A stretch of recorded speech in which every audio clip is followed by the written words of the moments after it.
So I've been thinking a lot lately about everything that's been happening with the protest and Black Lives Matter. And I shared a lot of thoughts a few weeks ago in a video about Ahmaud Arbery's murder. And I guess in this last week or so, I found myself feeling like I sort of expressed a lot of my own thoughts about, growing up white in the South, growing up surrounded by overt acts of racism, but also trying to unlearn and unpack my own upbringing in a culture of white supremacy. And I guess feeling like I'm struggling to what do I add to what I already said, I guess. And then I also, over the last couple of months, especially since the beginning of COVID-19, have found myself trying to limit my time on social media, in particular Facebook and Instagram. And part of that is just general, those social media, there's so many reasons why we might want to limit our time on them. And particularly with topics like this, I feel like, comments and messaging back and forth, while in some ways it's amazing because it allows people who might never be able to have conversations to be able to communicate through the means of technology.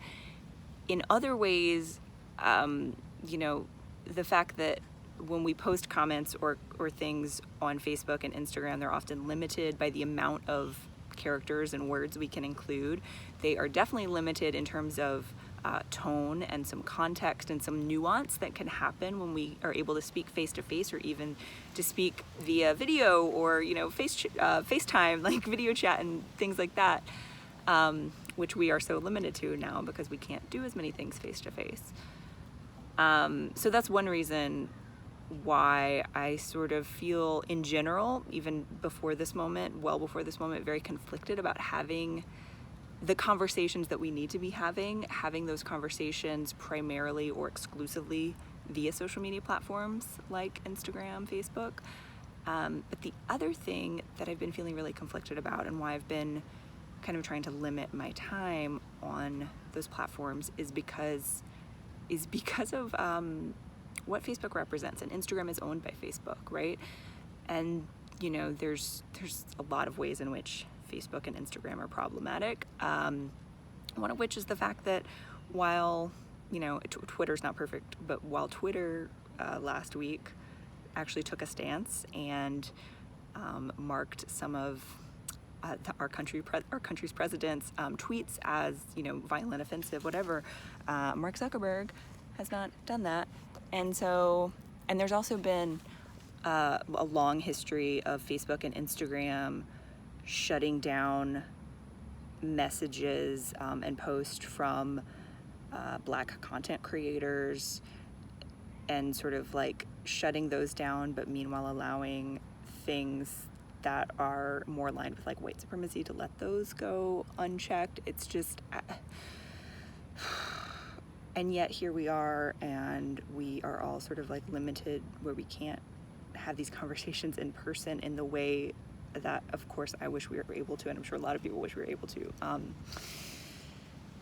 So where does that leave us? I don't know. I don't have the answers, but that's some of what I've been thinking about. I also, all of this is happening for me in a moment when just a couple weeks ago, I started teaching my first class for Tulane University, which I'm very excited about. I'm teaching a class on digital marketing and introduction, so even more interesting than I'm talking about conflicting feelings about Instagram and Facebook.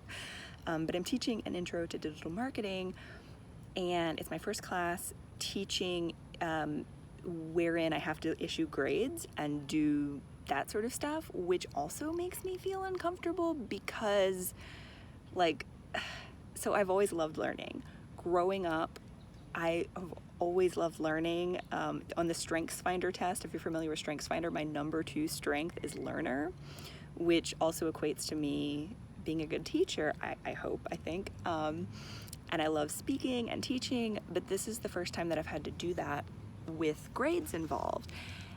And so growing up, like, I made good grades generally, until I kind of got to the point in high school where I started sort of like having this mental rebellion against, like, why do I have to take certain classes that will never have value to me in my life? Like, they don't play into my strengths.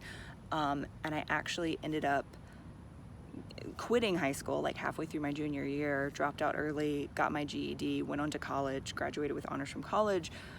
But again, in college, I started out pursuing something that I felt really passionate about, that I loved, which was theater. I started out as a theater major, and then the formal bureaucracy and things about school made me hate theater. And then I spent 10 years not doing anything related to the stage. And so I've just been sort of thinking about that stuff in my own experience, as well as a lot of things that I've learned over the years. Like, one of the books that I read right after I dropped out of high school is this book called Lies My Teacher Told Me, which is about, it's Everything Your History Class Got Wrong, I think is the subtitle. And it talks a lot about the textbook and how all of the messed up stuff with the way that textbooks are created and issued throughout the United States. You know, and I've learned a lot more about the racist beginnings of standardized testing, like SAT test and all that stuff. And so thinking about all of the background of that stuff, and then, like, how do I bring an anti-racist approach to this teaching and grading thing in a formal setting when I've sort of, like, you know, this is my first time and we're in the middle of like a worldwide pandemic. And yeah. So I just yesterday downloaded from our library Bell Hooks's book, Teaching to Transgress. So that is one of the steps I'm taking to figure out how to approach this new role of mine in the most anti-racist way possible. If you have any additional resources, let me know. I found a list of some good resources about ungrading, which is actually what tipped me off to this specific Bell Hooks book. But yeah, all of this, a lot, sort of rambly, but I felt like sharing that. Black Lives Matter. I don't know what else to say, but Black Lives Matter, y'all.